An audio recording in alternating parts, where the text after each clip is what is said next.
Hello everyone. Today I want to discuss work-based education and child labor laws and how they affect students in their work setting. Why work-based education? To protect educational opportunities of our youth. For you. This discussion is part of work-based education because how and what we learn is important. We need to understand how our options affect us and how our actions affect us and those around us. Why do we have a law for this? Simple. Safety. Safe work experiences. Safety first. Safety, safety, safety. We all need to be safe when we are at work. We need to know our workplace will be safe for us. We need to know the safety policies, our safety responsibilities, how to report if something isn't safe, and how we can help make sure our workplace is safe for everyone. Every place that we work at has safety policies. Our job is to know what those responsibilities are for us to be safe. Our bosses have to tell us what those safety features are. We have to know how to handle them. We have to be able to identify hazards. Is it looking for signs for a wet floor? Is it knowing how to handle the chemicals for washing dishes or cleaning counters?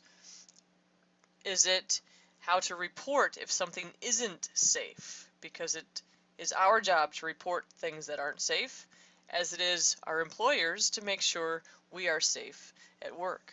Our employees or our employers have to do a review of the facilities and of the people to make sure that we are always, always, always safe at work. Child labor laws prohibit dangers. Right? As youth, you may believe nothing can happen to you, that you are invincible. Well, there are many jobs that the Department of Labor have deemed or decided that they are too dangerous for a young person to do. These jobs have been studied, they've been looked at, evaluated, and there is a list of things that if you are a youth, you are not allowed to work at. These jobs, the standard for these jobs, and the law is all about your protection.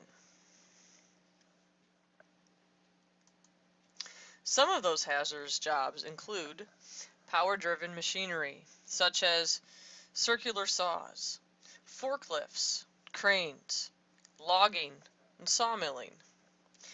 Some of those machines might sound fun to operate, but we have to remember it's been studied. More maturity is needed to properly handle those jobs safely, and safety first. Motor vehicle driving is another one. You can drive your car to work, you can drive your car home from work, but you can't drive for work. That cannot be a primary thing.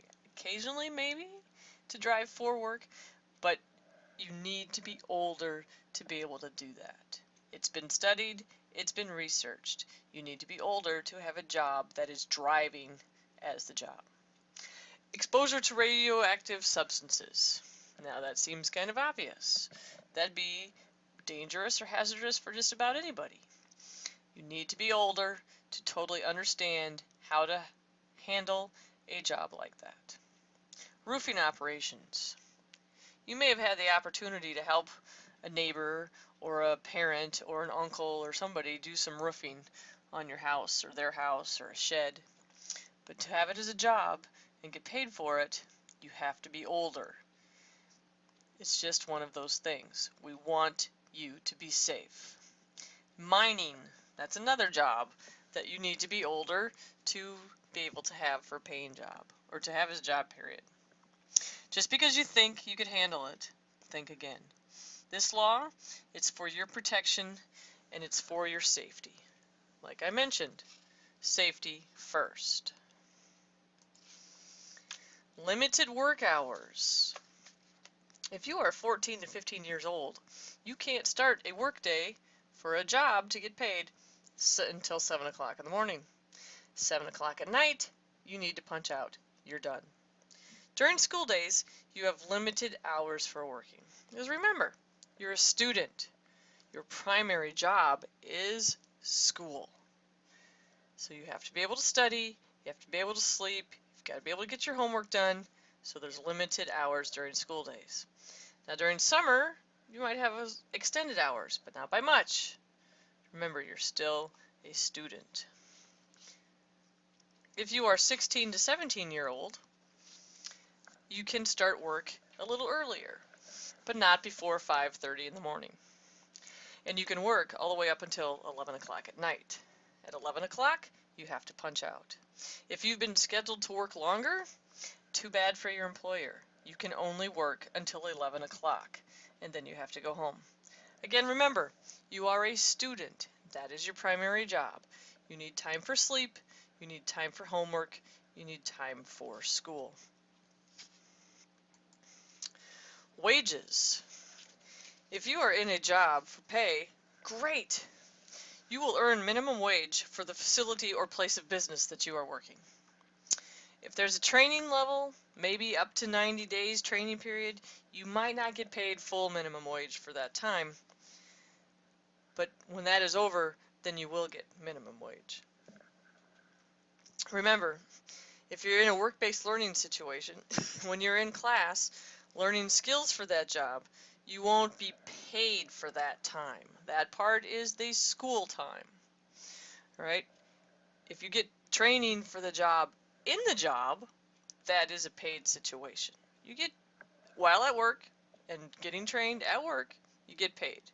But in class, when you're learning more skills for that job, you are not getting paid.